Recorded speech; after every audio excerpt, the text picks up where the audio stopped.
Et what is up yo, c'est Agnès et bienvenue dans cette nouvelle vidéo dans laquelle je voulais vous parler d'un truc qui m'a un peu agacé. Je viens de poster un lien sur le serveur Discord et j'ai eu pas mal de feedback, de commentaires qui disent que ce lien est un lien de phishing. Donc ça c'est un truc de base que je viens de réaliser. Pas mal de gens qui sont en train d'étudier ou d'apprendre le hacking ne savent pas faire. Et ça, c'est un truc un peu grave parce que en tant que pentester entre guillemets, si tu ne connais pas la différence entre un lien ou un URL de phishing et un URL légitime, c'est vraiment grave. Donc le lien que j'ai posté, c'est un lien bien évidemment légitime. Je voulais rediriger les gens vers un autre serveur de notre communauté. Et la première chose que j'ai réalisé, c'est que les gens n'ont pas la curiosité d'aller chercher plus loin. Ça c'est un truc grave. Parce que le concept de hacking est en lui-même basé sur la curiosité. Si tu n'as pas la curiosité d'aller chercher par toi-même l'information, tu ne vas pas progresser et tu ne vas pas tout simplement apprendre à hacker.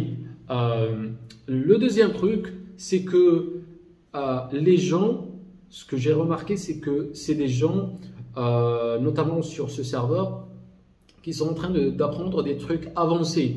Il y a des gens qui sont focus sur, par exemple, le reverse engineering, d'autres gens qui sont focus sur la cryptographie, sont des trucs avancés et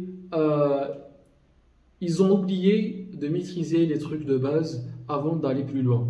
Donc, savoir différencier entre un lien de phishing et un lien légitime, c'est l'un des trucs les plus... c'est considéré dans les fondamentaux du domaine de la cybersécurité.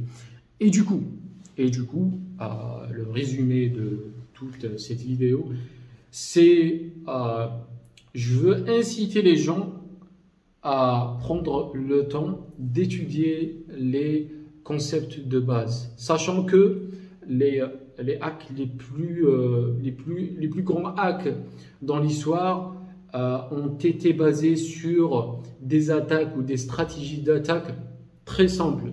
Un lien de phishing, un coup de fil, des techniques de manipulation et de psychologie très basiques. Et on voit, si on étudie ces attaques, que c'est l'humain qui a fait que cette attaque a été possible. Et deuxièmement, c'est que l'attaquant lui-même n'était pas trop technique. Donc il suffit juste d'avoir des connaissances de base pour pouvoir dire que ça c'est une attaque et ce lien c'est un lien de phishing et ce lien n'est pas un lien de phishing.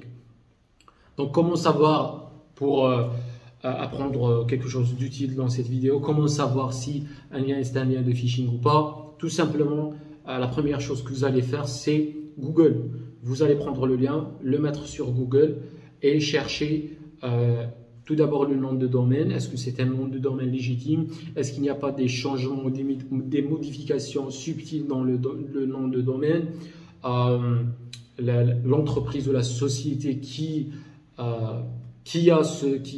est propriétaire de ce nom de domaine, etc. Donc ces petits détails, quand vous allez les regrouper, vous allez tout simplement dans 10-15 minutes savoir si c'est un lien de phishing ou pas. Donc prenez le temps d'étudier ces concepts de base, maîtrisez-les, ensuite passez au domaine plus technique, reverse engineering, cryptographie, réseau, la programmation, etc. Donc j'espère que ça a été clair pour vous. Si vous avez des questions, vous pouvez les mettre dans la section de commentaires, les pouces bleus. Et peace.